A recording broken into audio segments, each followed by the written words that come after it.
નમસ્કાર ખેડૂત મિત્રો, હું બંસી માથુકિયા એશિયાડોન બાયોકેર વતી આજના વિડીયોમાં આપ સર્વ ખેડૂત મિત્રોનું હાર્દિક સ્વાગત કરું છું.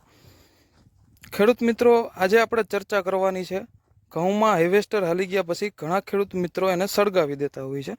ઘણા ખેડૂત મિત્રોને ઉનાળુ વાવેતર નથી કરવું ને પડતર રહેવા દેવું છે, તો એના માટે એને ખાતર કરવા માટેના બે ઉપાય હોય છે, એક કેમિકલ અને એક જૈવિક. તો ઘણા ખેડૂત મિત્રો કેમિકલ વાળું કરતા હોય છે, તો કેમિકલમાં યુરિયા નાખી અને ભેજ મેન્ટેન કરતા હોય છે, તો એમાં પણ ખાતર થાય છે. જેને ઓર્ગેનિક જૈવિક કરવું છે એના માટે એશિયાડોન બાયોકેરનું ડીકોડોન કરીને આવે છે, જેનો સ્પ્રે પણ કરી શકો તમે અને એને પિયતમાં ભેજ મેન્ટેન કરીને પણ આપી શકો. 30 થી 40 દિવસ પછી એને કાયદેસર ટૂંકમાં પ્રોપર ડીકમ્પોઝ થઈ જાય છે, ઓર્ગેનિક કાર્બન પણ જમીનમાં વધે છે અને ઓર્ગેનિક ખાતર પણ થઈ જાય છે. તો આવી રીતના તમે બે તરીકે ઉપયોગ કરી શકો છો, કેમિકલ અને જૈવિક.